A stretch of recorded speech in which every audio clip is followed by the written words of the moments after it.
munaasabad lagu xusayay sanad guurada 58 ee maalinta xurriyadda Soomaaliya ayaa lagu qabtay xerada qoxootiga ee dhagaxley.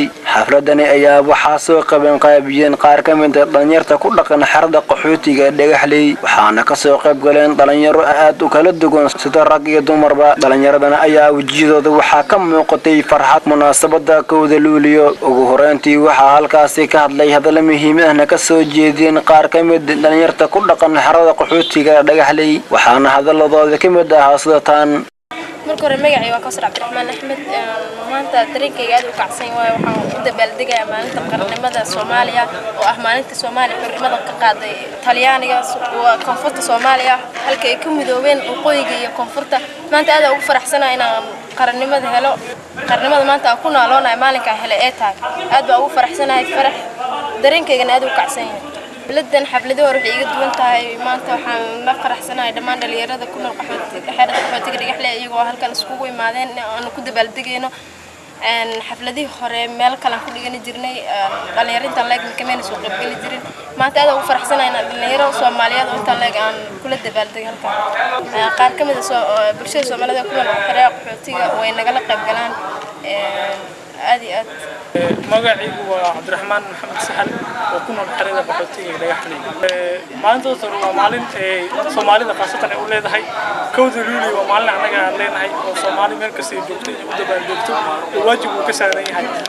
wadankana anaga iska loo cidna nabad madaxan anagana waxa la rabaa shucuurteena mar walbana inaan anaga aan ku mideeno ama aan mid aan ka ahaano wadan jaceelka. aniga qaafta nafteeda ka hadla aad baan ugu faraxsanahay. maanta waa aan u dabaaldego aan hoolahayga idil aan u baajiyo si aan ugu dabaaldego ama u soo bandhigo shucuurteeda halkay marayso. walaa dareenkayga mid la soo koobi kara maahan aad ay u kacsan yahay. maxaa yeelay waxaad dareemi kartaa iyadoo ay tahay maalin ahad maalintii nasiinada ay tahay ay haddana waxaan u taaganahay inaan wadankayga aan bal muujiyo shacabkayga bal aan inaan dareenkooda kamid ah Soomaali aan ahay wadanka aan leeyahay aad baan u faraxsanahay. magacaygu waa Cabdiraxmaan Xasan muumin. runtii waxaan maanta ummadda Soomaaliyeed meel walba ay joogaan caalamka aan ugu hambalyeeynaa maalintan aadka u muhiimka ah oo ah kowda luuliyo. maalintan oo kale waa maalintii aan gumeystii ka xorownay. sidoo kale gobolada waqooyi iyo gobolada koonfureed ay midoobeen. waxaan dhammaan ummadda Soomaaliyeed meel walba caalamka joogaan hadday yihiin kuwa qaxooti jooga kuwa qurba jooga iyo kuwa dalkii joogaba waxaan ugu hambalyeynayaa maalintan aadka u muhiimka ah. annagoo maanta xerada qaxootiga ee dhagaxley ku sugan waxaan u dabaaldegnay ama aan maamuusnay maalintan aadka noogu weyn oo isbuucan oo ah isbuucii la dhihi jiray isbuuca Soomaalida oo ka soo bilaabanayay 26 Juun oo ahayd maalintii gobolada waqooyi ay xoroobeen. sidoo kale 27 oo ah maalintii Djibouti ayadana ay xorooday walaalahan Djibouti oo ayaguna ka mid ahaan jiray dalka Soomaaliya laakiin maanta dal madax bannaan ah. sidoo kale kowda luuliyo ayadana ah maalintii Jamhuuriyadda Soomaaliya oo midaysan ay dhalatay.